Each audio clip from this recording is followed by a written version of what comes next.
ready, hit that left button. Just hit it. When you're ready, hit that left button. Wait, hold on 1 second. 1 second. There you go. There you go. We got everyone. All right. All right. Everyone tell me real quick who you're with, because there's like 4 of you I don't really know. I want to start intro you. Intro you right. Harding Bell. Staging company. Everyone else. We're all good. Okay. I just wanted to not intro anyone wrong. I was like, I just want to make sure before I do this, I don't want to do it backwards. All right, y'all ready to go? Dave, are you ready? Is the video ready? You're good? All right. Welcome, everybody, to Masterclass CFL. How many of y'all are excited to learn something today? Make some noise. So we've been doing this thing for about 65 or 66 months, 66 sessions. We take off every December, so it's like about 7 years. And a few years ago, about 7 years ago, we were like, you know, what'd be really cool is instead of everyone always like competing and trying to sell stuff or trying to push their own brokerage or trying to like hoard all the secrets, what if we got like 4 or 5 different agents from completely different brokerages with no ulterior motive or ulterior agenda and just got them to talk about what they're actually doing in the trenches? Like people who actually sell real estate, not coaches, not speakers, not me, not anyone. It's just like literally people that are actually selling the homes. And so what started as an idea went really well. We had like 200 plus people at the first one. We kept this thing going for, I don't know, 5 years at Harry Buffalo. Went virtual in the pandemic. We were getting 180, 200 something people online. We went right back in person. The thing filled up. Harry Buffalo shut down, so that's why we're here. And we're here at Enzian. This is our 2nd year here. Can we give it up for Enzian? They're working their ass off, even just like they don't control all the construction crews, as you can imagine. All you guys sell real estate, so you know how annoying construction and renovation can be. And yeah, this place has been trying to redo it for about 2 years. So finally happening. We're excited to see it. And we're excited to support a nonprofit organization that's been here, an independent theater. It's been here for, I want to say, it's like 30 years now, which I think is pretty cool. But anyway, long story short, how many of y'all have been here before? Raise your hands. How many of you is this your first time? Raise your hand. Can we give a giant welcome and round of applause to everyone coming for the first time? So every 3rd Thursday, January through November, we do this. We are usually here. Next month, we are literally right up the street, like 0.4 of a mile. So across the street and next to Lake Lily, it used to be called the Maitland Civic Center. It's now called the Venue on Lake Lily. And we're going to be there next month. And we'll be back here July through the end of the year. So make sure you mark those off. You'll see all the slides coming up. We have all the speakers based. I think there's 1 speaker still not announced, but almost all of it's already figured out. We've got great sessions. I might as well tell you what they are. We've got a session about lead generation, how some of the top agents keep drumming up business. 5 agents on that panel. They're all badasses. You'll see them come up in a second.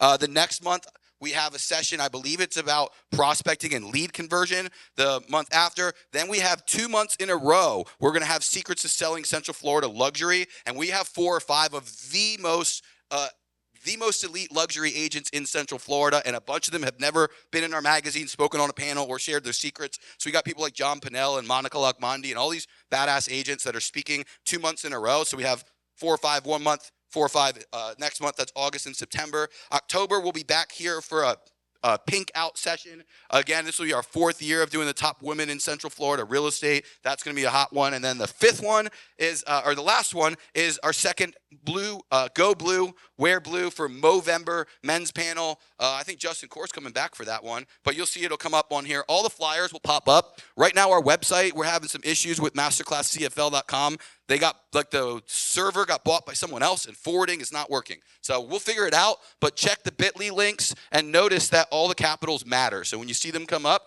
if you type a lowercase letter, you will not find the link, but those links will work otherwise. Cool? All right.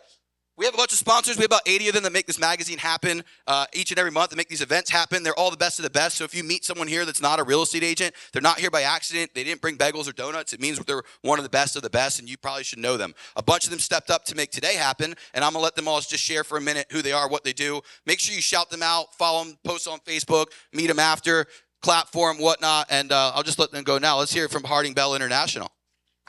Good morning, everyone. My name is Kevin. I'm from Harding Bell International. Some of you are familiar with us, some of you not. For the people who are not, we are a full-service CPA firm, tax returns, legal filings, of course, FERPTA. We love to be a resource for your clients. Also, more importantly, we want to be a resource for you guys as well. want to make a lot of money and pay the least amount of taxes possible. I have my cards. Give us a call for set up a free consultation. Let's see what we can do for you guys. Thank you. All right, we'll just keep going. I am Jocelyn with Home First Lending. We are your local hometown lender. I got my name and my number on my shirt, so take a picture so that you can call me after this. I would love to talk to you about providing solutions for financing for your buyers. Right now, the big one that we obviously want to just quickly highlight is that Hometown Heroes is officially back. $100 million to give away in down payment assistance and closing costs to your first-time homebuyers and veterans. So if you want more details, we've already got flyers created. We can co-brand them, put them out there, and let's go make this summer an absolutely revenue generating summer by getting these buyers now. It does start July 1st, but we can get them going now. So give me a call, and I am very happy to help you. Jocelyn with Home First Lending. Hey guys, I'm Adrienne Kane from the staging company, Yo Adrienne. We call me anytime. I'm your little secret tool to sell your homes 88% faster, 15 to 17% more. Lately, we've been specializing in mid-market and luxury, a lot of luxury. So if you're one of those agents, feel free to reach out to me. We, of course, want to be part of your team. We are currently coming up with a listing presentation document that you can add to your listing presentation, and of course, it'll have your branding. So anything I can do to help you talk to your customers about staging, let me know. I can talk to them, or I can help you talk to them. So call me anytime, Yo Adrienne, and thanks so much. I look forward to meeting you. All right. Hey everyone, my name's Chance Kelly. I'm here with Miracle Movers of Florida. We do local and long distance moving. I offer full service packing, crating. I also have storage because I know closing dates never match up. So if you guys ever need anything, I'm focusing on team sponsorship meetings this time around. So if you guys have a team and you're going to have a meeting anytime soon, please give me a call. I'd love to bring in breakfast and coffee and just share with you what we can really bring to your clients and to you guys as well. Thank you so much.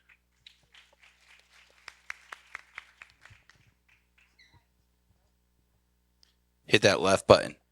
Clearly, I don't know what I'm doing. Sorry. I'm Monica with Assured Partners Insurance Brokerage out of Lake Mary, Florida. For those that I saw, raise your hand that it's your first time here. I shared this nugget last time. I'm going to share it now again. There's 8 new insurance companies coming to the state of Florida, which is going to be a huge relief on the insurance side. It doesn't mean insurance is going to be less expensive, but it'll be more eligibility for you guys to get your buyers into homes. And then last but not least, hurricane season is T-minus like a week and a half away, right? So make sure you guys get your clients to get those binders ASAP, because once a storm's in the water, we shut down on the insurance side, we kick up our feet, we take a break until the hurricane passes, and that means no closings for you guys. So if you need anything, I'll be in the back. Thank you. Good morning. Vic DeVore here with DeVore Design, and we're just a few days out from Mother's Day. So my mother is here. Round of applause for my mom, who helped me start DeVore Design in her shed. Seriously. In honor of Mother's Day, we've got a promo code, of course. Mom 2024, $75 off, expires at the end of June. If you have a listing coming up, if you have used DeVore Design before, get $75 off your next order. Use promo code MOM 2024. If you haven't used DeVore Design before, I hope you'll give us an opportunity. We do photos, video, home staging. We do social media content. We do website design, and we support mothers. So round of applause, not just for my mom, but for all the moms here and for your moms. Of course, we got to do a selfie, Mom. This is what I do every month.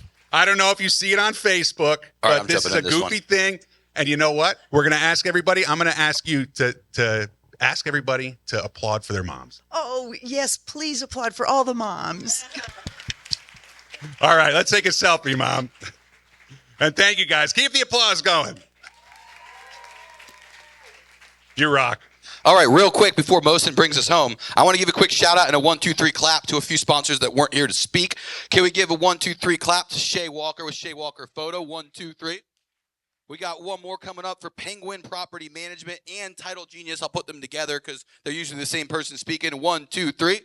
Also, a shout out to Central Florida Building Inspections. They're in the house. They're one of our supporting sponsors. And Unique Title, they are also in the house. They're one of our supporting sponsors as well. Let's get them both a 1, 2, 3. All right, Mosin. Oh, one other one. The home team at Movement Mortgage. Sorry, they've been around for a bit, and we got to give them a 1, 2, 3. All right, Mosin, go ahead and bring us home. Thank you. I'm a first-time sponsor, so a little nervous. My name is Mosin. I'm with Florida Home Photo. We provide listing photography and media. We're based here in Orlando, but also cover Tampa and all of Ocala. Our mission is super simple. We're here to make you more money and save you more time. We provide all the content you need to sell your listing. We offer free drone images with every package and next day turnaround 7 days a week. Everyone in here gets 20% off their first order. You can use the code FIRSTTIME. You can go to our website, check out our portfolio, book a shoot. That's FloridaHomePhoto.com. Or if you forgot all of that, the link is in our bio, in our Instagram. That's Florida Home Photo. Looking forward to working with you. Thank you. All right. Let's give it up for all the sponsors today that made today happen. All right, and we're going to bring up our guest moderator today. And real quick, I'll mention something about each of them, but they're going to talk about their stories so much. We won't do a giant bio for each of them. But thrown into the ring, kind of last second, about a week ago, I'll be honest, Justin Core took the reins. Pretty hardcore, organized a call. They all know what they're talking about more than I know what they're talking about. So I'm pretty stoked about it. Justin Core leads the Core Group. They recently went from being an independent brokerage for many years to now they just joined EXP. He's a 13-year married father of 3, a T-ball and softball coach, and has now exceeded over $500 million in career sales. Team leading agent, badass agent. Let's give it up for Justin Core. And I'll just give you a little bit about each person. Is that cool, or you already have it down? All right. Well, basically, all these people run awesome teams. That's why I brought them up here. Chris Bessette's been running the Pinnacle home group for many, many, many years. I would say like a decade plus. I don't have his exact bio, so sorry, Chris, that I don't know that number. But his team is always in the top. They sold over $60-something million last year. Let's give it up for Chris Bessette. 66 million, sorry. 67 million, no, 47 million, sorry. I was 47 million last year. Luana Leventhal, is that right? Okay, sorry. For a second, you looked so surprised. I was like, did I just get that number wrong? Luana Leventhal's with Compass. She used to run a boutique team as well. Now with Compass, represents that Disney corridor corner of Polk County. And here to share what she's doing, let's bring up Luana Leventhal. Chris, come on down too, wherever you are. Mark Raumaker with the home squad at SERHANT. They just joined SERHANT. I don't know if they call them founding members, but they're the first ones here in the area. And y'all know SERHANT if you've ever watched TV and you sell real estate. So $66 million. Did I read that right? No, $86 million last year. Their team is killing it. They do awesome content. They do really cool stuff on social media, and they also are really badass agents. Let's give it up for Mark Raumaker. And definitely no stranger to our stage, one of our most requested speakers, and always gets amazing feedback. Renee Funk with the Funk Collection at eXp Realty. They sold $63 million with their direct team last year, but $100-something million with their entire downline and all that. They manage teams they manage people that manage teams that are ranking in our top 20 and 30 and 40 in the area. So they've got a badass organization. These are all awesome people, and I'm excited to shut up and get out of the way and just let them tell you guys what you need to know. Can we give a giant roaring round of applause for all 5 of these people real quick? We on? We on. Nice. Get out of the way, Aaron. We're good. Just good. Yeah, we need one more. Yeah, give him a mic. Everybody's got a mic. We don't have to do the pass. This will be good. Give me a raise of hand. Whose first time is it again? I didn't see all the hands. First time. Awesome. Well, we're super excited. We did a little prep call for this, planning, because we want to make sure you guys are getting stuff out of this. I'm Justin Core, as he said. We'll go through some brief intros from everybody, learn a little bit about their teams. I do want to point out there was some news made today. DeVore Design supports moms. That was epic. I just thought, what a brave statement in this day and age, Vic. Go Proud of mom. you, man. Go mom. Go moms. All right, so let's do this. Who are my single agents in the room? Not on a team, operate by yourself. Cool. Who are team leaders in the room? Okay, we got a good mix. Who is aspiring team leaders? Maybe one day. Cool.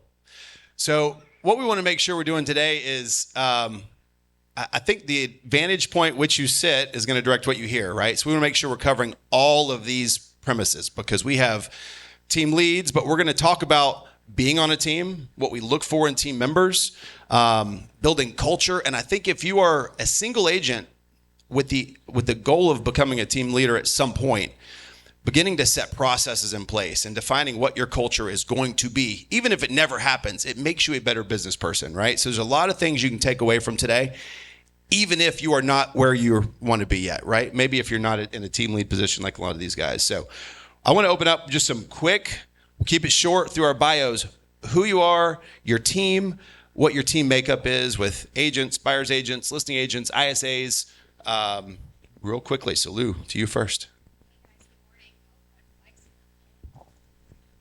Hey, okay. Good morning, everybody. So I'm Luana Leventhal, list with Lou team at Compass. We are kind of spread across Central Florida, but heavily focused in Polk County, Disney Corridor area. Our team is multilingual, and that's where our focus definitely lies within the industry. We have 11 agents as of today and growing. Good morning, everyone. Chris Bessette with Pinnacle Homes Group at Keller Williams. Aaron had that right. I've been running the team for about 10 years now. Lots of good, bad, and ugly there. Currently, we have 8 agents. They take listings and buy sides, so they're not pigeonholed on either side. We've got 3 admin and 1 ISA on the team that captures our internet leads and attempts to turn those into appointments for the agents. What's up? I'm Mark Raumaker with the Home Squad at SERHANT. We have 13 agents, including me, and 2 licensed transaction coordinators that are amazing. And we like to have fun, that's for sure. Core value fun, right? Renee Funk, primarily in Windermere, joined eXp Realty 8 years ago and opened a hybrid model. We have 3 lanes. We have an operations team that's badass, that is comprised of listing coordinator, onboarding specialist, transaction coordinator, 4 VAs, and a executive assistant. We have a leads team that as of June 1 will be at 5 agents. That's a leads team like, I think, was it Chris or Mark that said you can represent buyers or sellers? And then our branch office has 120 agents that is comprised of teams and individual agents, of which year to date we're a little over 100 million. Very cool. Either Mark is very popular or his team is just really loud. I don't know which. Every time you pick up a mic, you get They're loud. Good shout out. He's popular and his team's loud. Awesome. I want to hear from you guys real quickly because we want to make sure we drive our answers to some of these questions about being team lead and running teams to things you guys are dealing with. So maybe a quick shout out if there's things you specifically want to get out of today. Just yell it out. Yell it out. I'm good at sitting in silence. You can ask my team. We'll wait all day. What do you guys want to hear? Accountability. Cool. Love it.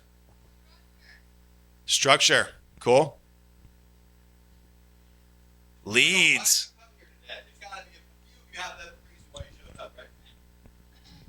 We're asking because when we talk about the topic of team, here's a great example of so many different ways to model a team.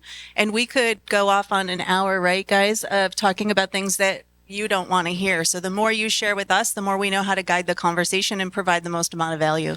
Yeah, we have 4 team culture. Creating team Love culture. it. Cool. Culture, accountability. What else? Motivating.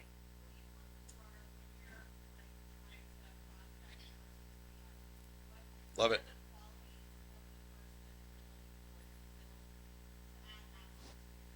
Beautiful. Okay. Any other final ones? Marketing. Okay.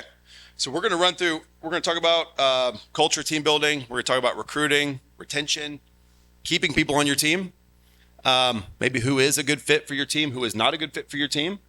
And then, we'll get into some leads if Aaron doesn't pull me off before then. Cool? All right. So quick, we'll do a quick question, 2-part question. What is the best part about being a team leader? And what is the worst part about being a team leader? It's kind of one and the same, right? The best part for me is I do have an education background, so I really just enjoy pouring into people, seeing them implement and grow. And the goal is always to leave people better than you found them, right? So I hope that all of our agents on the team produce more than me one day and leave to go on and do better things. I don't think it's typical for an agent to stay forever and ever and ever, although we have some that do, of course, right? So the best part is seeing people just grow and putting things together. The tough part is sometimes having to reinvent yourself or reinvent your team. I think there's a lot of misrepresentation sometimes in what a team looks like. I think if you start with the right intention, it turns out well, but sometimes I think it is tough to restructure in different markets and have to have those Band-Aid rip moments and make those changes and those important decisions. It is difficult to have those tough conversations. It's never easy. It never gets easier, I should say. And because you pour so much into them, you want to see it work out for everybody with you, but that's not always the way that it goes. So for me, that's the toughest part, most definitely, is seeing the good and the bad, the people come and the people go. It's tough. Yeah, so I'll just plus what she said. I mean, I think we're all going to agree seeing people grow, helping them grow is a great part. For me, I think, as you grow a team, and most of the models that I've seen, your profitability tends to go down, right? So you're tending to be most profitable when it's you and two admin, or you and two admin and an agent that takes out your buyers. So for me, the best part is I'm trading time for money. So that gives me the flexibility to have more time to be with my family. I've got young kids, other things that we want to do and travel. So on top of watching the growth of the other people on the team, that's a big benefit for me because I'm definitely giving up some profit for that time. The worst part, there's a couple different things there. I would say much the same what Luana shared is it's hard because you want to see everyone hit their goals, and then sometimes they're not as committed in their goals as you want them to be, right? And you can only lead them so much, you can only motivate them so much. So you kind of take that, at least I do, upon myself when they're not hitting their goals and they're struggling. There's only so much that you can do as a team leader, and it is painful to watch people struggle and leave. And then also, you will have people that fall out of culture, and that's tough, right? Especially if they're producers. And sometimes you got to break that relationship if they fall out of culture, because once one falls out, it can really do damage to the team culture, which unfortunately I've had some experience over the years with that. So I'd say the best part is I love a group project. And that's, to me, that's kind of what a team is, right? You get to go do your own stuff, but come back and be like, how'd you do? How'd you do? I think that's great. I think watching them grow, being a small part of their success, and I say small because they do most of the work, right? When they get to go on a vacation, or they get to buy the car they want, or they get to do something for their kids, or whatever that is. Being a small part of that, I didn't realize I had the passion for it until I was like thrusted into a team leader role. Thanks to Jonathan Spiegel, who just made me have a team.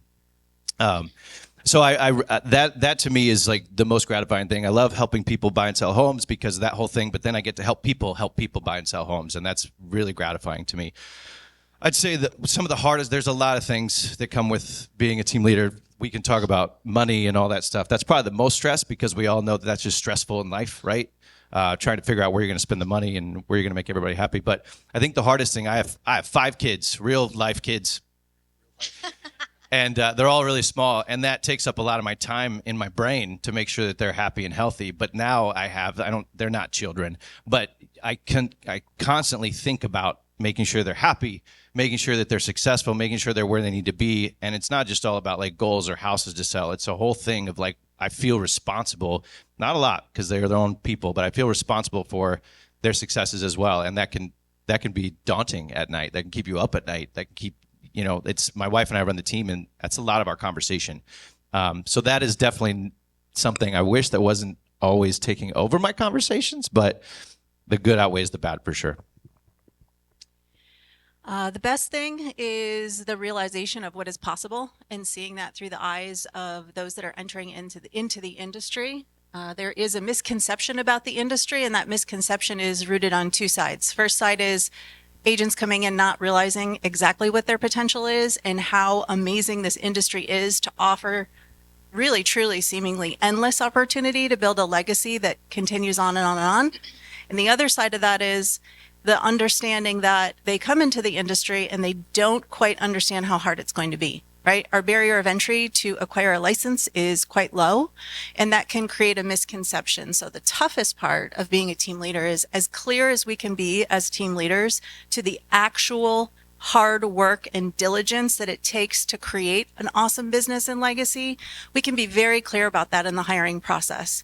And the tough part is sometimes agents still don't truly understand. And there's been a number of times, probably more than I would like, that I had to sit across the table from an agent and say, wow, you were right. This is a lot harder than I care to invest into, and I really don't want to do this. And so that is as much as the realization of how awesome it is and how much opportunity exists that others don't understand, there can be the equal part of that not everybody understands what it takes to acquire that growth. What was the pain point there? What's the worst part? Just that? The worst part of seeing the realization of either. Got it. Yeah. I think absolutely not. And I told him we definitely want to share the pain today because running teams and being on teams is not for everyone, right? And so we want to see the real behind the scenes. I think you have to, the good has to outweigh the bad, right? So the joy that comes with watching people go from not having a business to, man, buying their first house, sending their kids to college, whatever those big life things are, and actually building a business that is independently sustainable, whether they stay with you or not, that's where the joy is, right? And so when that joy outweighs the pain of the sleepless nights and making payroll and doing all of the other things, that's when you're ready for this. So we're going to try and push into some of that pain. But let's talk about culture. Real quick, before you tell them the next question, I'm going to make one correction because I screwed something up. Next month, we are back here. The lobby will be finished. It's July that we are at Maitland. It's right on the flyers, but I've gotten 27 texts saying, hey, the flyer says July. So I want to be clear. July, whatever it says up there is right. Next month, we're back here. The following month, we're up the street. You can go to the next question. I just had to make sure I said that before I got 20 more texts. I'll just click the address in Eventbrite and show up where it says. That's all right. As long as it's right. So let's push into I'll push into team culture. What do you define, like maybe, and this probably has changed over time for you, what is the vision you are casting for your culture internally on your team? Because these are not things that we necessarily abide by every day. These are ideals in which we're striving for, generally speaking. So for you, when you're hiring somebody in, what is that driving vision that your team members, your staff must uphold in order to drive that culture internally? We're definitely looking for quality over quantity. People always say, how many agents do you want to hire? I have no number when it comes to a number of agents. We just want the right butts in the right seats. We want the right people on the team. So what does right look like for us? Number one, they have to be coachable. There are a lot of great producers that are just not meant to be on a team. So sometimes it's not saying no because the numbers aren't there. It's saying no because they're not going to bring, a coachable attitude to the team, which is important ultimately to the culture. So we have a multi-part type of onboarding where it's not just my perspective to make sure that there's a lot of clarity when it comes to the alignment of that particular team member for the team. And some people will say, oh, well, do you hire new agents? I love a new agent because they don't have any bad habits yet, right? So it's different for everybody in terms of how that person can or can't fit into what your vision is. But it's definitely quality driven, and it has to be customer and ethics driven on top of that. You want to go so you're not always pulling up the rear? Oh, sure. I'd love to.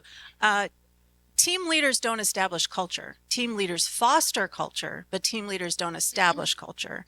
One of the ways, and by the way, I didn't always get that right? Like I'm a team leader for almost 10 years and I've done a lot wrong, like made a lot of mistakes and dragging my hand through beds of glass, it feels like sometimes. And I realized that for a long time, I was trying to establish what culture was going to mean for the team. And when I made a pivot to say, when we're hiring, when we're seeking talent to align with, to ask some key questions that are rooted in curiosity, like what does culture mean to you? What are 3 examples of great culture in teams you want to align with? Because the team itself sets the culture.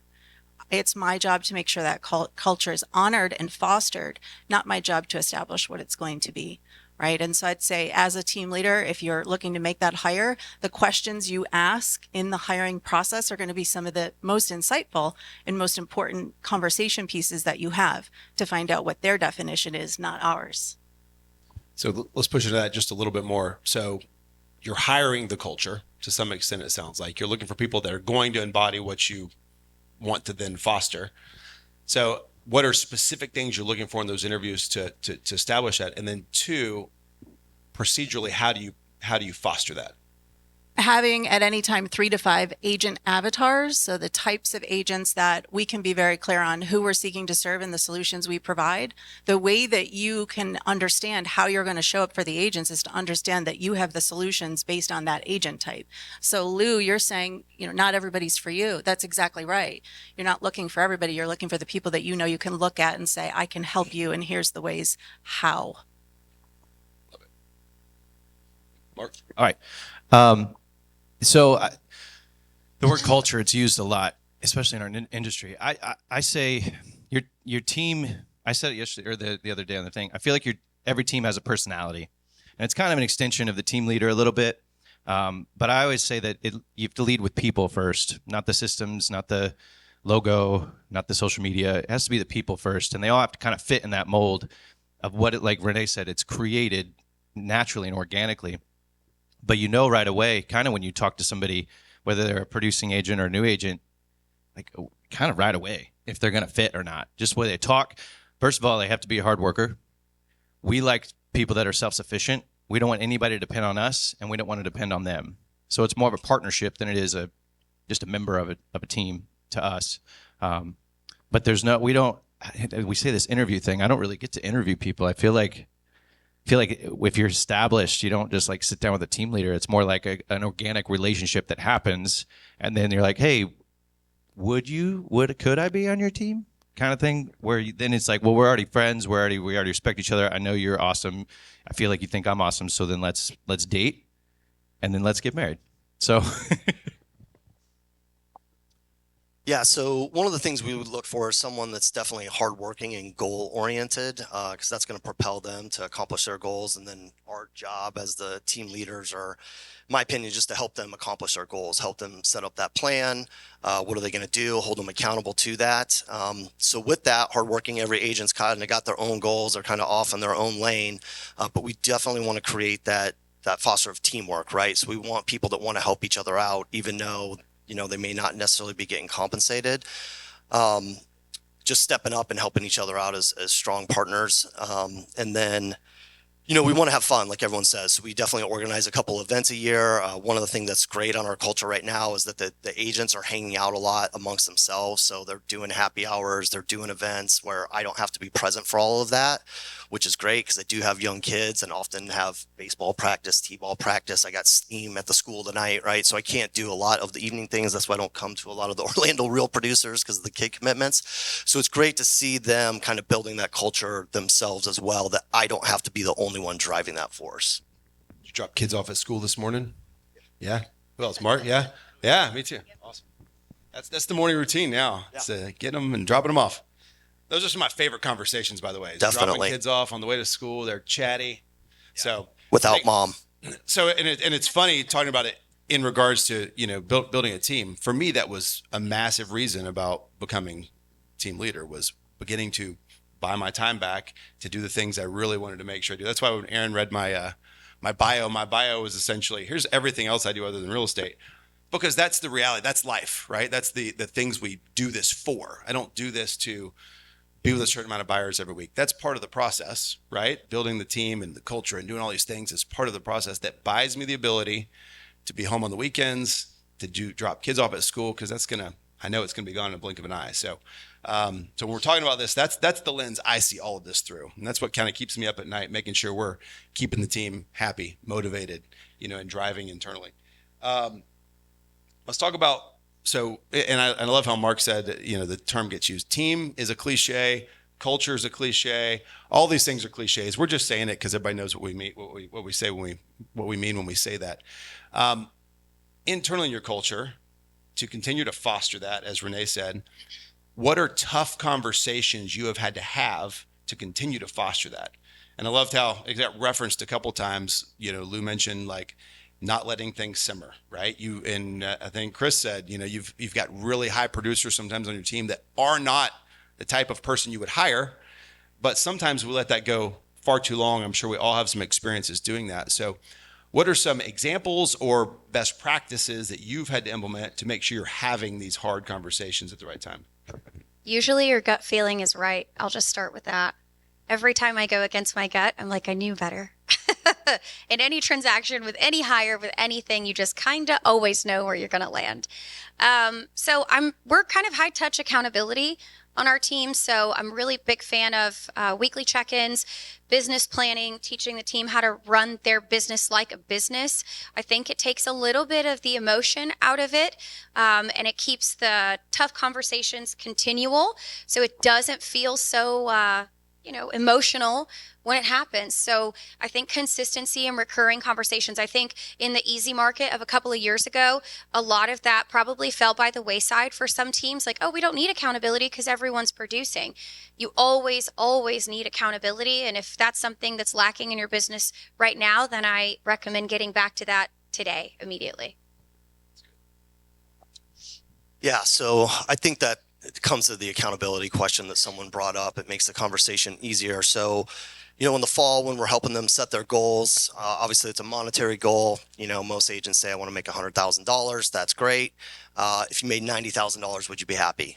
Yeah, I'd be happy with that. If you made $80,000, would you be happy with that? Yeah, I'd be. So you kind of work them down to really where their goal is, because maybe that 100 is a stretch goal. I need to build the budget around their goals, right? So that's all part of the business planning that we have to do. So I really want to know what that true number is that they want to hit, and with that, we do Monday pipeline calls.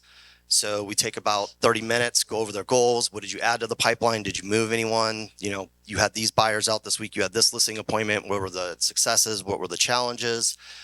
Who did you add to that pipeline, right? And then we do a daily call where we just report our numbers. Attendance is expected to be about 75% there. So we understand you're not going to make every call, but we need those numbers reported so that we can hold them accountable to hitting their goals, right? It tends to come down to two things. If they're not hitting their goals, it's either activity or it's what they're saying. It's a skill set issue. So by knowing all the numbers, we can do that. And then we do a couple Zoom calls a week. So I'd like to say our accountability's gotten a lot better over these last couple of years, especially with those pipeline calls. And then if they're not hitting their goal, it makes the conversation a lot easier. It's on them because you're not doing every week what you say you were going to do. So do you really want to do this, or has something changed in your world? And it just kind of makes that conversation easier. So I feel like I built my real estate sales business on people knowing me, liking me, and trusting me. And I would build that relationship very intentionally. I'd ask questions. I would make sure I knew exactly what they were thinking before they thought it when it came to my buyers and sellers. As the team members is the same way. I try to actually problem solve before the problem arises. I have conversations with them. I don't even know if you guys know that. I have conversations with them, I can see things, I can hear things, I can feel things, whether that's sales, whether it's maybe not coming to as many things, or maybe it's just like the communication's off. So I try to problem solve way before there's a problem there, and that's always worked out to me. And also, like, I think you said it the other day, like bad news fast, right? Or something like if you give bad news fast, if something's not right, just like, it's just like a transaction that's going to shit, right? You just call your seller and be like, hey, this is happening in real time. Let's talk about this. Same with an agent. Hey, what's happening? Let's talk about it. I don't know where this conversation is going to go, but let's just hash this out and figure this out. That's always worked for me. The tough conversations can be when, as a team leader, you have to help an agent identify that they should take the off-ramp. The good news is in those conversations is that you should have built an opportunity for a team. Lou, you mentioned, right, like they don't always stay, right? And that's normal as a team leader. Have opportunities that they have additional options. In 2024, the Fund Collection Leads team, we had a series of graduated agents. They graduated. We helped them build their own teams. Some graduated and became individual agents, and some off-ramped and completely transitioned into their next chapter. And that's all normal part of being a team leader. Though the tough conversation can be when you have to have a conversation with the top producer where the team is no longer a good fit and there's some misalignments there. Those are not the fun conversations, although it does fall under this is what you need to hear, not what you want to hear. And it can be okay as a team leader to let go of a top producer and help them graduate or off ramp. Usually what's happened, I've had to do that 3 times over the last almost 10 years. And what happens on the other side of that is tremendous growth for the team. And it's okay to put that reality on the table. So have that plan in place and know in advance they're not always going to stay forever, and have a plan so that you can say to your team members, I have a plan for that. We have options. It's good. And it's easy to say. I think until you've experienced it is when you can start to see that coming before it happens and be okay with it. I remember, early on in this process, having the first, couple team members just be like, I don't know that I need you anymore. Right. And that can sting real fast, right? That hurts. But you realize either one or two things. You've not grown enough to continue to lead this person, or you're just not offering enough value. And so that's where I think the growth really starts to happen, is you have to continue to level up so that you can lead the organization and lead these very high functioning, high producing agents at a high level. Otherwise, you better be happy ushering them off. And I think, so I do want to talk about this, push into this a little bit more, because being able to graduate agents is a really cool thing to say. It gives them a pathway to say, hey, once you get here, we're going to usher you, we're going to cheer you on, applause, and be happy with your success. Versus the other alternative, and there's a lot of teams built very differently. Many teams are built to have role players, right? And I don't think that's a wrong thing. It just depends the team you're trying to build. So kind of back down the line, what is the team you're trying to build in that way? Are you trying to have a team that can continue to function in and of itself for long periods of time? Or are you trying to produce high producing agents, taking them from maybe the beginning of their career and ushering them out? So we do have really great retention. I will say that before I moved brokerages, I had a team and it was not super successful. So again, I want to tell y'all, it's not easy. And so I learned a lot with that failure, and in the restructuring and rebuilding of a new team, we've had tremendous growth. All of our agents have improved year over year, and that growth is going to give you always retention. But it is a continual challenge for me to continually educate myself, not be afraid to ask questions so that I can grow at a fast enough pace to make sure that I'm consistently bringing what our team needs. There are agents on my team that qualify to be independent single agents, and they choose to stay because it's not just about sales production. It's also how easily can they make those sales? Are there the systems in place? How easy is it for them to obtain the growth that they're looking for? So it's important to stay motivated as a team lead,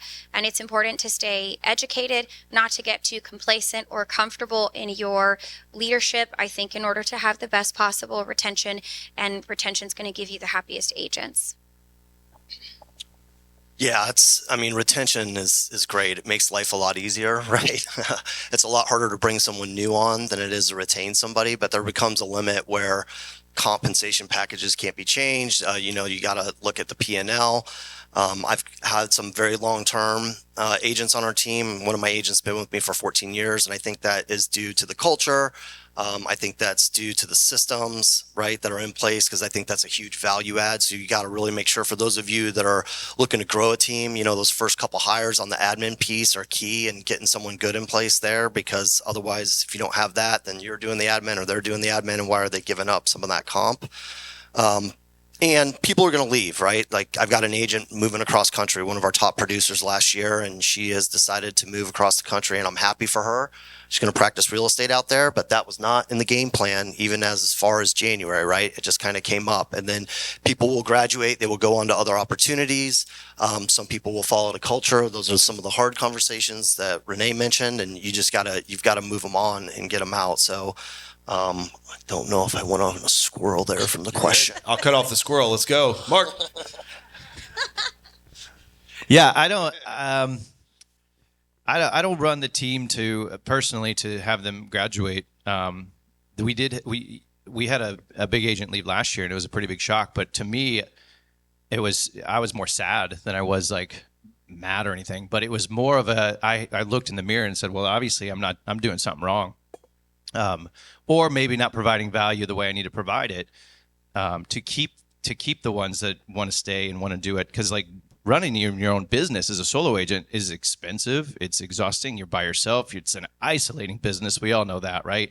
So I don't know if everybody is. There's the solo agents here. I don't know, man. You probably want to be with people at least around. That's why you're in this room. You want to be around other agents and around other people. So ultimately, I want to create an environment that people maybe want to leave, or maybe feel like they could leave at any time, but ultimately they just want to be with us and build a business and be in a group project, and also know that I'm going to always find a competitive edge for them at all times. I'm always seeking the best way to do things, the quickest way to do things, the fastest way to do things, and know that I'm always thinking about their business on top of mine, and that hopefully they'll leave, right? People will leave. All of them will leave. But I want to build something where they don't feel like that's the next step at all times, because then they're just one foot out the door. I want them committed to what we're doing at all times if we can. Renee, I'm going to ask you a question from the audience. Yes. We'll pivot on this. So the question is, it's a two-part question, but what's a red flag that someone on the team is not coachable and or that someone is falling out of your culture that you've set? Not coachable. Listen for yeah, but. If there are two words that drive me absolutely bonkers, it's yeah, but. And I'm guilty of saying it. I am. I also do this. I don't just point out. I do this. I've said it. And when I say it, I go, oh, how's that making the other person say? So to your point, not coachable. If someone's yeah, but. Everything is a yeah, but. We all as humans should lead with curiosity to find out, could we be wrong? And when you're surrounded by people who say, I'm looking to level up and think about additional ways to think of things, that's a coachable individual. What was the second question? Someone falling out of culture. Falling out of culture is usually identifiable by someone who starts with I, me. And y'all, that can happen at every level. Leaders, if there's leaders, that's I, me. It's not about me. It's not my team, it's the team. So when there's team members who start, there's usually rising up agents that are still very team oriented. And then there's a couple times those top producers get into the, I'm the best and I'm the best top producer on this team. That is not going to work. That's good. One little nugget, one thing we use in terms of hiring, because I believe 100% your culture is driven by your hires. You've got to seek out the ones you miss, because we're going to miss, right? We're going to hire people that interview really well. This is a bad example, but we hired a girl to transaction coordinate a few years ago. She interviewed well. She came with great recommendations from this industry. One of you guys lied to me and said she was great. Why was she not working there anymore? That's my question. She didn't show up once on time. 90 days. I can't believe I let it go as long as it was. I thought at that point, there must be more to this story. Something's up. She'd be 5 minutes late, 10 minutes late, 30 minutes late, big Starbucks in hand. It would just drive me nuts. The hard conversation. It's just an early example that, man, we got to nip that in the bud as fast as you possibly can, as fast as you see it. What was it that I didn't explain so well that you don't now understand, right? What are we doing? Because we can't let this go on. But the thing we use to hire comes from one of Patrick Lencioni's books, Hungry, Humble, and Smart. This, for me, goes to our, I don't remember if it was The Advantage, which book that came from, but that's just kind of been my tried and true. The one thing I cannot do is create hunger. I can't make you get out of bed in the morning. I can't make you want to go run across town, meet buyers, sharpen your sword constantly. I cannot do that. We can teach real estate. Like everybody up here could teach you how to write a contract, negotiate at a high level. Like there's one thing that's true amongst all the top producers, right? Is those things that's a pretty settled fact. We'd have mostly the same opinion on most of those questions. So the hungry part, that's the one we can't solve for. Humble, are you trainable? Like, are you coachable? If you're coachable, if you don't do the yeah, but every time, you don't know better than me every time, like at least being open. What I love about the people that are at the top of the industry is they are still humble. They're still open to learning. They're still sharing, nuggets with each other. And that's just a fun group to be a part of. And then smart. Like, can you just figure some things out on your own? Like, before you call me, did you Google that answer first? Did you go to GTS? GTS. Who knows what that stands for? Thank you. See, I didn't have to curse on stage. Thank you for doing that. GTS. Did you give it a little effort? And that's just one of those things that we have to address the same things over and over and over. So I want to hear from you guys. As a team lead, what does a typical day look like for you? What's your daily schedule? Okay, so I'm one of glamorous? those, it's not. I'm definitely one of those 5 a.m. people. I hate to be so cliche and say that, but I also have, a teenager. She's in all the sports in the world, so if I'm not up early, we just cannot make all the things happen. I'm a newer team lead. I'm 3 years of leading a team, so I'm still in production. So I'm very big on time blocking. I get really excited about schedule and time blocking, and that's something I'm really great at helping our team with. But I have, 3 different calendars, and one is strictly for team build out.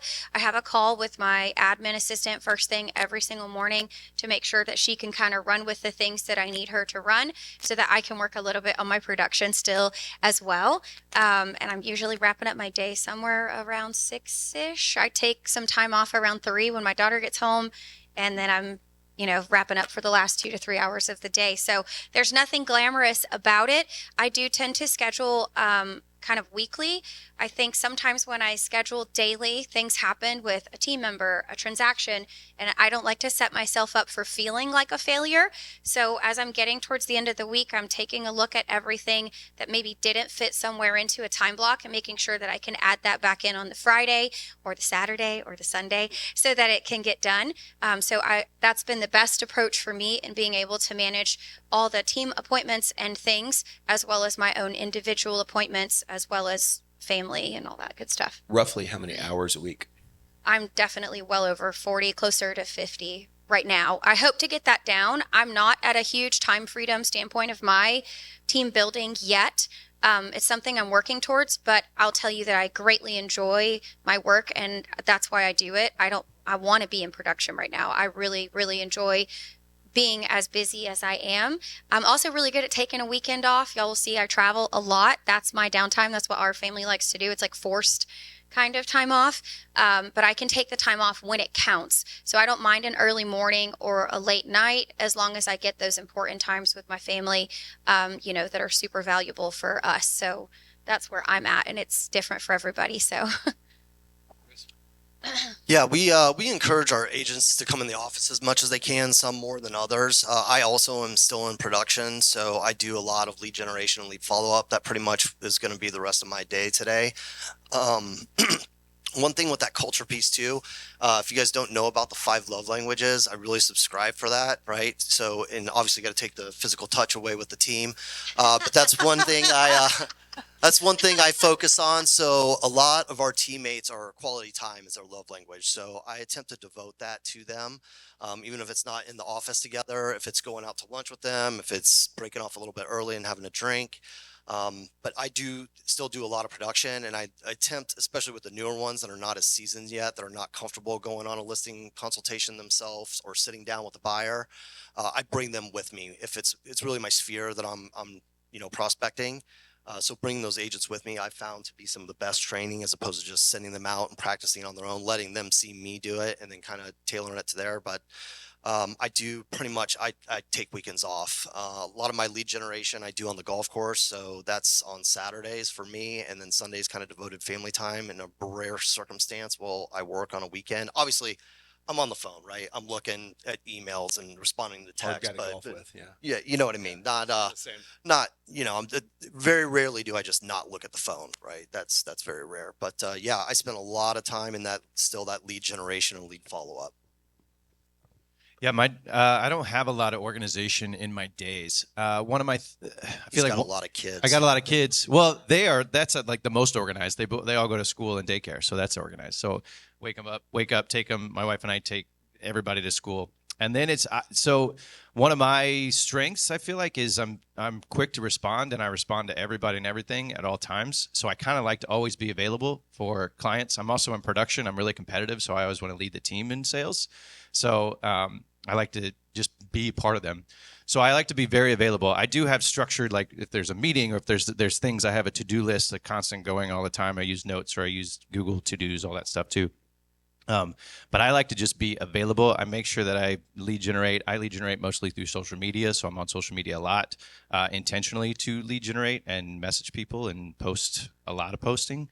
But yeah, I don't wake up and I don't say, this is what I'm going to do today. It's just, to me, I don't thrive that way. I thrive with like, well, let's see what the hell's going to happen today. And I just go. I was thinking, Justin, your question about how many hours in a week. Well, it's definitely more hours in 2024 than it was in 2023 and 2022. Let's just put it that way, because there's ebbs and flows for sure. overall North Star for time blocking with the Funk Collection is mornings are for training and prospecting, and afternoons are for being in the field. So there's a bit of what we do as community ambassadors that are like politicians. Agents need to be in the field, shake hands, kiss babies, do the connections, right? Maybe not kiss babies, Chris, like we're like you, take that out, but yeah, right. As far as my personal production, I'm not in production. I've redefined what being in production looks like. So we have a lot of agent-to-agent referrals from agents around the country, of which I'm very grateful for. There may be, 3, 5, 6 deals a year that I personally will oversee. For the most part, because I have a leads team. Any of the business that's coming through me as a rainmaker is going out to the team. In my commitment and as a part of my daily schedule, though, I still have my hands very much in the mix of what that means to be a connector with customer opportunities to agents. When someone trusts my name to identify that a particular buyer or seller needs an agent, that's my name on it, even though I may have team member Michael Prendergast transacting and representing the seller. We manage everything through one back end, so a large part of my day is doing accountability checks, making sure that when I've given out a customer opportunity to an agent, that things are running smoothly, that they are staying in touch, and that there is that additional accountability. So there's a large part of my day that is still in those weeds to protect the brand. And then also I look at scheduling from a large scope, which is agents should have the ability to build in the industry freedom of choice, and even team leaders should be able to build freedom of choice. So while I don't look at weekly hours invested, I look at the year as a whole. Every year, am I able to increase more time on vacation? And have I gone from 1 week of vacation 5 years ago to 2023 taking 6 weeks of vacation throughout the year? Yes. That's my definition of freedom of choice. And it's important to me as a leader to make sure each of the agents are at least aware of what is the freedom of choice they want to build in their business, and know that there's a pathway to accomplish that. It all starts, though, mornings prospecting, training, afternoons being out in the field. We have to be out in the field. I'm going to let Aaron, you want to make your note real quick? I was going to actually take 2 questions from the audience, just for very direct, because we're going to run up against a hard stop here. Yeah, so I was going to plug Masterclass for next month, but transparently, MasterclassCFL.com does not work. So here's what we'll try to do. If y'all could just pull your phones out really fast and just hold them up so I know you have them. Just go to Eventbrite on your phone and type in Masterclass. You will find it. Next month is called something about how the top agents keep drumming up business. Lead generation, how the top agents keep drumming up business, and there's 5 badass agents again, and you're going to want to grab a spot. And here's why I say it. The first 100 tickets are free, and 65 of them are already sold. And there's, 100 of you in this room, so those are probably going to sell out really fast. And the only reason they're not sold out is because our website is not as easy to remember or type in as MasterclassCFL.com. So go to Eventbrite or click on wherever you got your ticket for today's and find next month's Masterclass. You can actually go on Eventbrite and hit the follow button, and you'll be notified whenever we have another event. That way you won't miss one of these. How many of you guys have learned something so far? Make some noise for these panelists. So that's why you want to follow us, because you'll miss the stuff at the next one. Justin, I'll let you go on and just ask another question or two, and then we'll bring up these inspectors. Yeah, we got your show of hands before what you were looking to get out of here. What's something we haven't hit, or a direct question you've got from some of the comments we've had today up here? Yes, ma'am.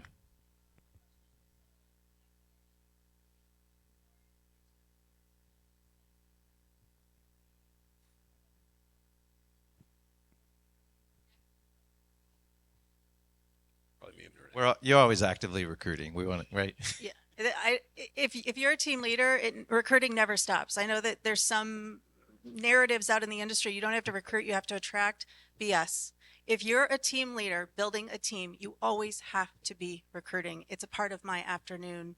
It's a part of my morning. It is what it is. Y'all should stick around and talk to them after, because I bet you all of them are recruiting right now. Something like that.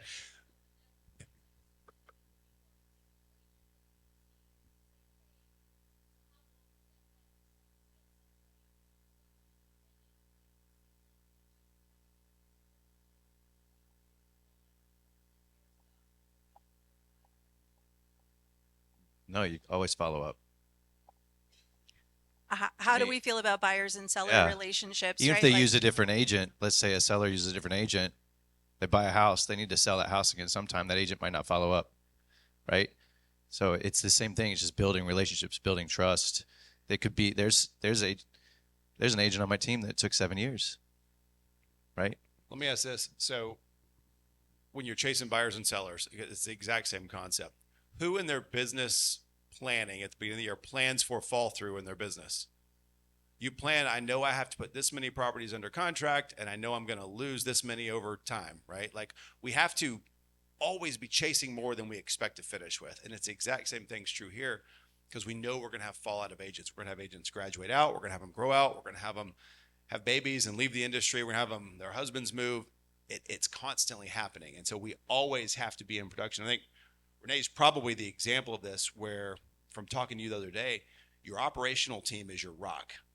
And so agents can, and maybe you can expand on this just a little bit. Agents can come in and be a part of that in probably a much simpler way than it was for you probably 10 years ago.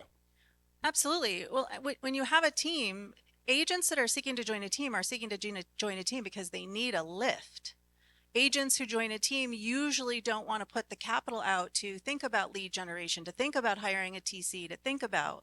So the smart teams are the teams that are essentially for, regardless of the agent avatar, an opportunity for that agent to say, I can plug in to get a fast trajectory. The differences you might see in teams is, I do believe in creating a team that agents know they can graduate from. I do.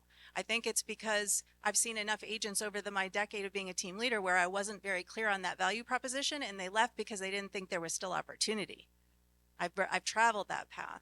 So having that clarity in the beginning is critically important, Or growing them into other roles, right? That's another thing for a lot of agents. Well, and clarity, graduating from the team doesn't mean they leave the brokerage. We're still business partners. Right? It's helping others open branch offices. It's helping others build a team. It's saying, well, where do I start? Right? We stay in each other's lives. Yo, I try to stay out of all the conversations, but I want you guys to write this down. You are the leadership lid for your people. You're the ceiling. So what happens is when you're always being evaluated, I remember Dan Grebe once telling me this. He was like, you're always being evaluated as their ceiling to success. So if you want to continue to keep people on your team, you have to either be raising that ceiling or expecting that at some point they're going to feel like their head is bumping into it, even if it's not there yet. Just to be clear, a lot of people have big heads, right? So their head probably feels bigger than it actually is. It feels closer to the ceiling than it actually is. And if you're not raising that lid and that ceiling, at some point they go elsewhere to have their own ceiling. Just a thought I had to share. By the way, make sure Luana gets a mic if she wants to say something because I stole her mic. Okay. Yeah, I think that's 100. Any other questions here? Yes, ma'am. Sir, in the back. Jeremy.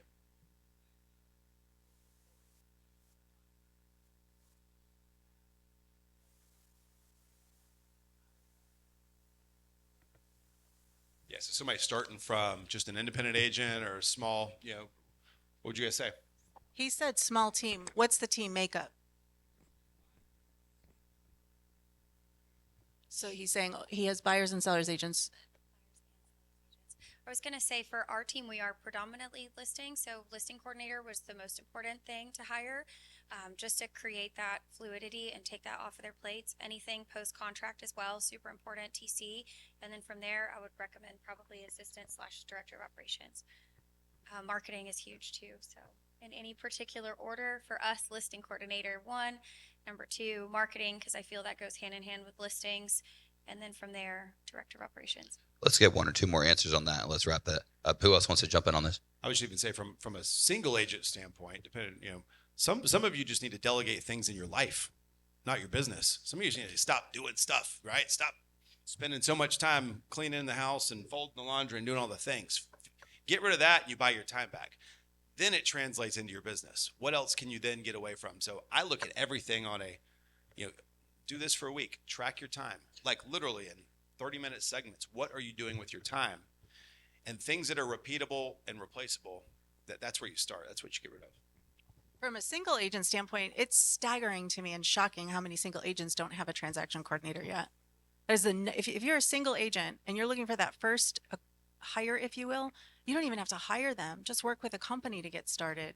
Delegate that task. We got 1 or 2 of them in the room, by the way. Right? Tyler is here. Every agent should have a transaction coordinator, period.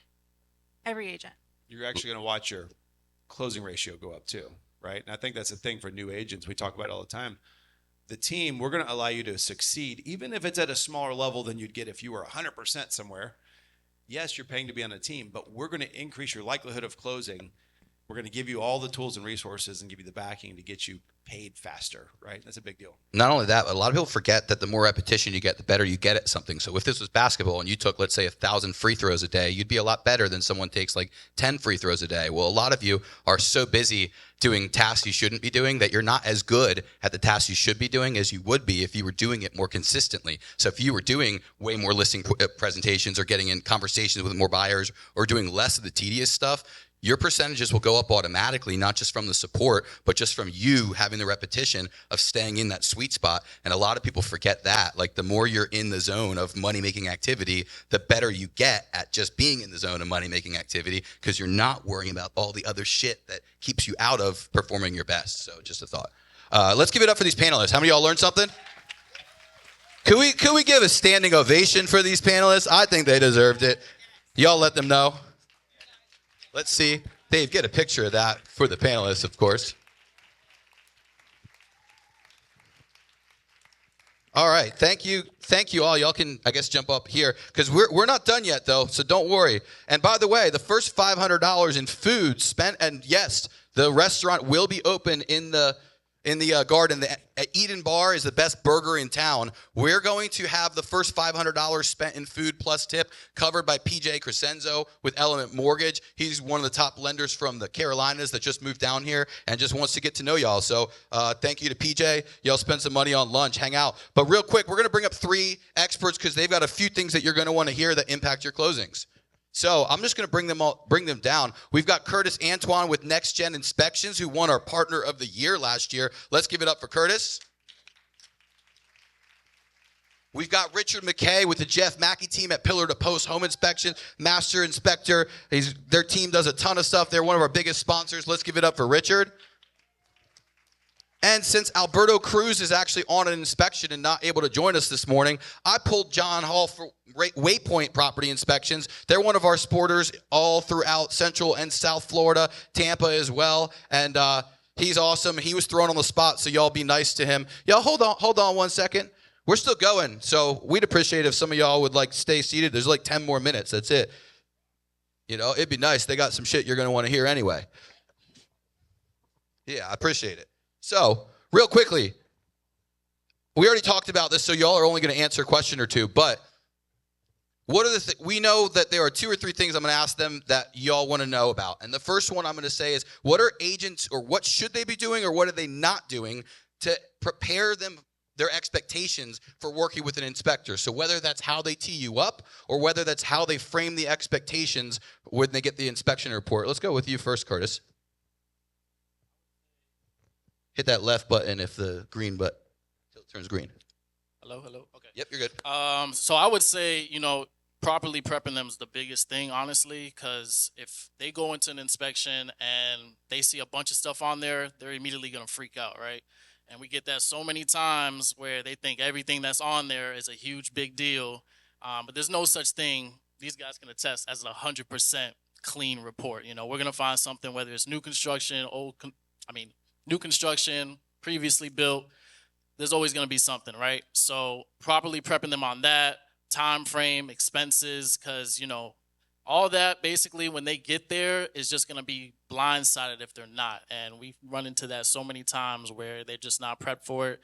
I always tell people focus on in those reports the safety hazards first, anything that's on the 4-point because that's going to hold up insurance. Or anything that the lenders are requiring, like WDOs and things like that. Everything else is, obviously for their knowledge and recommendations, but letting them know that, yes, there's going to be a bunch of stuff in there.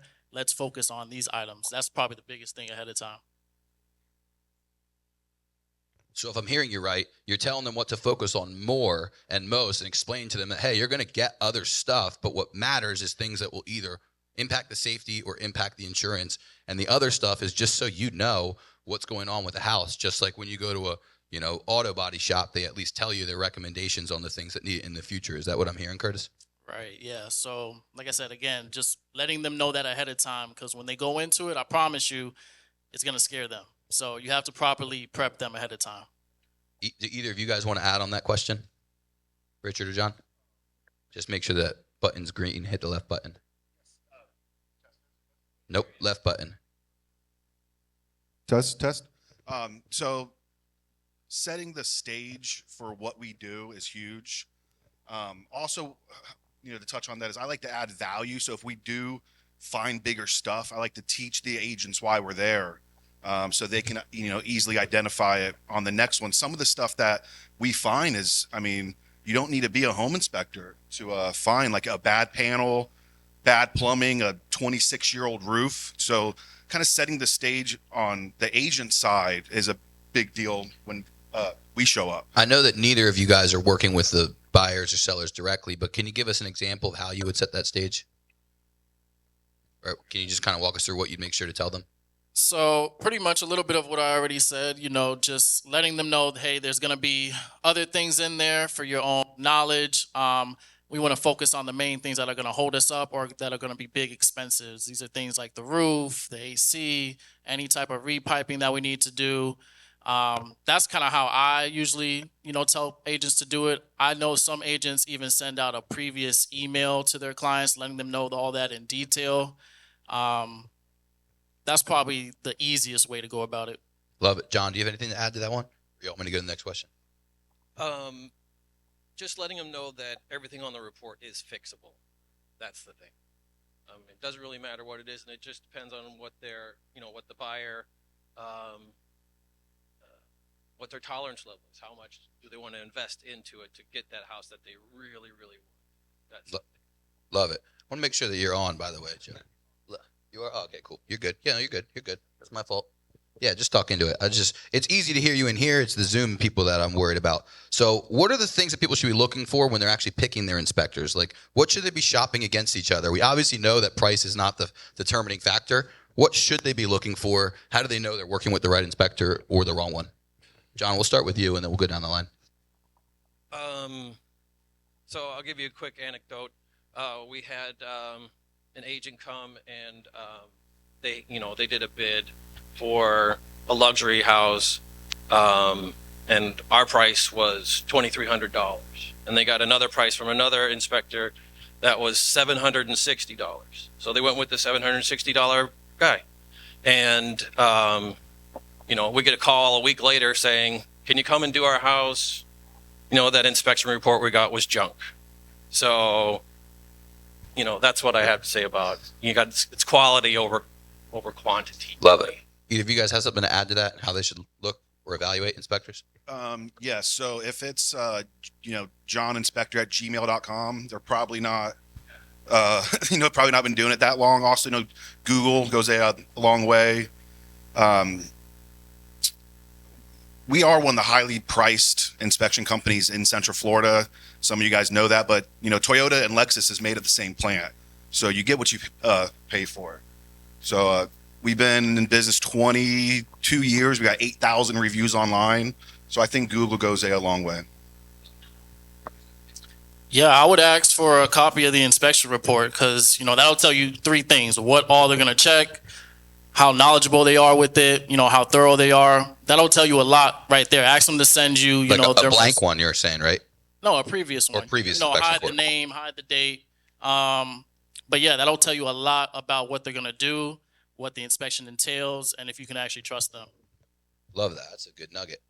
All right. One last question for y'all, unless the audience has one in a second. So if you guys are going to have questions, think of them now. I'm only going to give you a second to tell us.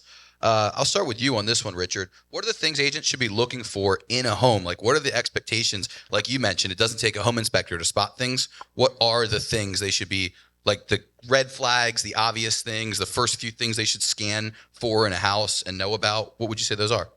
So it's always the main four parts, right? So the roof, how old the AC is, what's the plumbing, and the panels. So, some agents will go in there and say, look how nice this kitchen is, look at the fresh paint, but it needs to be repiped and it needs a new panel. So instead of kind of having the buyers choose that house, you can kind of steer them in another house that has a brand new roof, a brand new AC, and they can update the kitchen later. But like, for instance, polybutylene from 1978 to 1998, it's the only gray pipe. So when you're showing a house, go look at the water heater. If it's from 92, go peek under the sink. I hate showing up and being the deal killer or, me telling them that it needs to be repiped. They could easily find that. Or there's 3 bad panels that insurance, aren't covering. FPE only has red breakers. Open the panel up. If there's red breakers, it's FPE. So there's a few things, and I'm staying for lunch. If anybody wants to chat, I can show you pictures. And like I said, I teach my guys to add value. If we do find a panel, we, pull the agent to the side, say, hey, did you not take a peek at this when you were doing the showing? Because they can still go under contract with that, but already have it in the contract that they want the panel changed out. Love it. Could you make like a 5 or 6 or 7 point checklist, do you think? Or could we help make it? I actually probably could, yeah. And then agents could just know, hey, I'll check these 7 things if you want to really cover. I could do that, and I could also have pictures, so they could see, what the items is that we're looking for. The only one that it would be hard is aluminum wiring, because they'd have to take the panel off. But besides that, like, there's only 2 kinds of plumbing insurance really doesn't like. It's galvanized and a poly. There's 3 panels. And I get so shocked when I go to a house and tell the agent, hey, the roof's 22 years old. What? I mean, go to the property appraisal site or the AC. It's super easy. The first 4 numbers normally tells you the age of the AC. So if it's 5313, it's going to be a 2013. So there's little tricks that, the agents can use. Got it. Also, we'll probably have some insurance people speak in a future session, but I could tell you most of them could tell you whether or not the home is insurable before you even get into the process, especially today. I've heard at least 7 different insurance people make it really clear that that's one thing people should be doing and aren't doing, especially the more crazy insurance gets. John, do you have anything to add to that, or Curtis, do you have anything to add to that one? I would just heavily emphasize looking up the permits. Not every house has them, but you'll learn a lot with that. The roofs, if it's an older home, you could see if it's been rewired possibly with that, repiped. Again, there's not always going to be permits for these things, but you could tell a lot just by doing the early work with that. So, love it. John? I don't have anything else to add. I pretty much got it. All right, agents that spoke earlier, do y'all have questions you want to ask them? This may be an unpopular opinion. That's okay. What are your thoughts on if agents should be present during inspection? I love an agent there. So, 1, I can add value. 2, like somebody on the panel said, see me, know me, like me. And also, we're there to be factual. I think inspectors, some don't stay in their lane, and they start going off on other things that's not what you're there for. You're there to be factual and give them the facts of the house. Everything's equitable. Everything can be fixed. And I love the agents there. I love my clients there, because when they see me, know me, like me, if they move in and their AC breaks in 6 months, they know that if it was broken when I was there, that I would have found it. So I like agents being there. yeah, I think it helps you guys as well, because we're able to teach you along the way. You can see some of the things firsthand. It saves time before we even get out there, so that you have the knowledge now. You can see some of those things. We get to actually talk to people. We so many times are by ourselves. We don't get to talk to nobody. So, we have people to talk to. So I welcome it. I can see where some people may have issues with it because they might get in the way, but it's good for us. I like it also because when we say, hey, that's not that big of a deal, it's way different than when you say, hey, that's not that big of a deal. Because there's, some buyers think some agents are just in it for the money. And, all the, top producers are not in it for the money. They're in it for the experience and the culture. So when we're there saying, hey, that's not big of a deal, I think it, changes their mindset on it. Love. Well, no agent should say it's not that big of a deal. Yeah, that's true. All right, Take we'll that get one more right here. Just yell it out.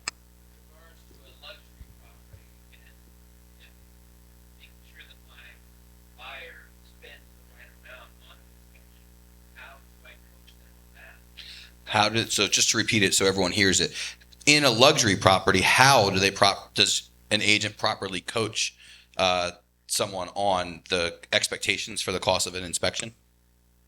Or at least maybe how is a harder question because you guys aren't in that space. But let's say, how would you guys explain the difference in what to expect and how it varies?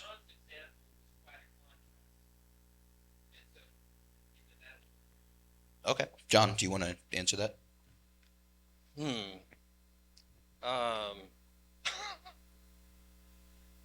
So you want to know how to coach the client on who to get?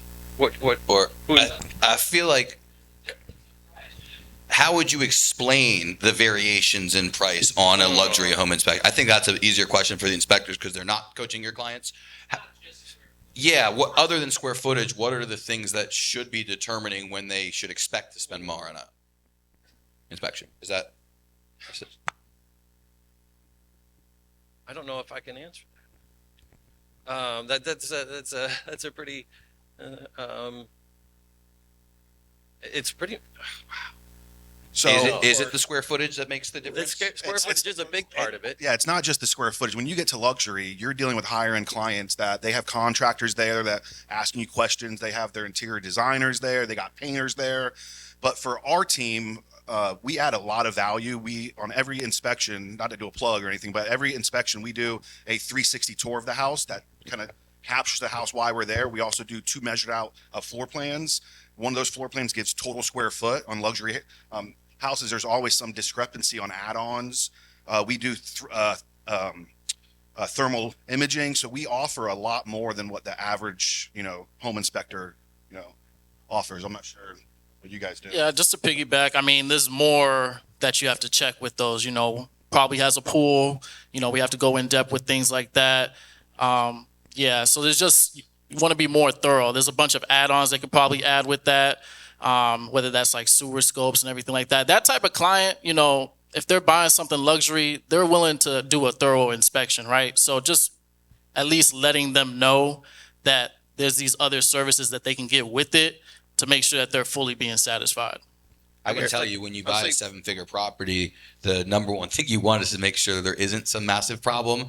So I don't know, I can't speak for everyone's clients, but I know, at least from my own standpoint, like, I would love for the inspector to say, and we offer this, this, this, and this. I'm probably buying everything that seems reasonable before I waste $1 million, $2 million, $3 million on a property, And another thing is we bring, the right amount of people. So I've heard stories that, it's an 8,000 square foot house. The guy's there all day. Right. So anything up to 35, I bring one guy. Anything up to 6,000, we bring 2. We've done houses big, almost 23,000 square feet, and we do it in one day.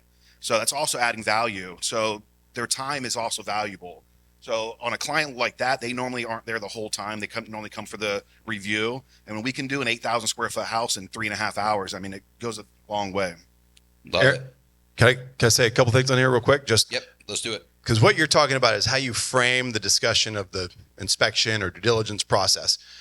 We're moving into post-NAR settlement era. We've got to be able to define our value. Like, what am I bringing to the table? And I think this is a key part of it. Like, my goal when I'm representing you as a buyer is to not let you fall into pitfalls you would have otherwise fallen into. So I view the inspection as an insurance policy. I don't care how much it is. I want to make sure I'm not going to cost myself 30 times that when I get in and find out I got to replumb, I got to do all these things that were missed. So the goal of inspection is to call out the big issues, right? I want to go make sure that you're still comfortable moving forward with the house. The bigger the house, the more layers there are to it. So we probably need to be back after the inspection with a contractor or with a plumber, actually getting a grip on the cost. Because it's not about just saying, here's the issues, let's ask the seller to fix it. No, I'm providing more value than that. I want to help you determine what is the path. Do you still want to move forward with this property after this process, and what is it going to take? And I think a lot of times too, I always hate when we've worked with contractors, there's certain guys you'll have come in and they'll say, this is going to be expensive, And it's like, well, you don't know who you're talking to sometimes. You don't know what their expectation is of cost. You don't know what somebody's history is of owning homes. And homeownership comes with costs. So we want to make sure we're speaking to the person, framing it. The luxury folks may be more sophisticated or maybe not. But I think just framing it before you get to that point is such a big deal, especially post-NAR, and use it as a way to really sell yourself early. Love it. Just you want to add? Yeah, and another thing that we add value is we actually provide estimates as well. So we do PTP Connect, so we help with the cable, internet, garbage, all that. We do estimates. We are working for the client, but really we're working for you guys. I mean, you guys are who we're partnered with, and it's a referral-based business. The better we look, the better you guys look. So, and we're not there to, scare people. And I mean, home inspectors have such a bad name sometimes. And I've met home inspectors that's like, dude, if you don't like your job, quit. Like, why are you so angry? It's 9 a.m. Who you guys partner with for inspections, whether it be any of us, it's very important. So like I said, if anybody wants to connect afterwards, I'm going to go to lunch. Love it. Speaking of that, PJ's buying the first $500, so Thanks, go ahead PJ. and spend some food in a second. Did you either of y'all have something you want to add? We'll wrap it up. No, we're out of time on that one. But I will say that Monica Santiago with Assured Partners has a pre-insurance inspection checklist. She's sponsored today, so make sure you find Monica. And let's give it up for each of these panelists and each of the speakers that did anything today. And we'll see you guys back here in June. I believe it is the 16th, but let me just make sure I'm not lying. I am totally lying. It is the 20th. June 20th, we'll see you back here. And then in July, we'll see you up the street. Oh, real quick, if you didn't catch who they are, we had Curtis Antoine with Next Gen Inspections. We had John, it's Hall, right, John? Heil. John Heil with Waypoint Inspection Properties. And then we had Richard McKay with the Jeff Mackey team with Pillar to Post Home Inspections. Also, could we give it up for the video and audio crew? D. Stewart Productions, Dave Stewart and his team setting all this stuff up. They don't get very long to set up, and they still crush it every time. Thanks, y'all.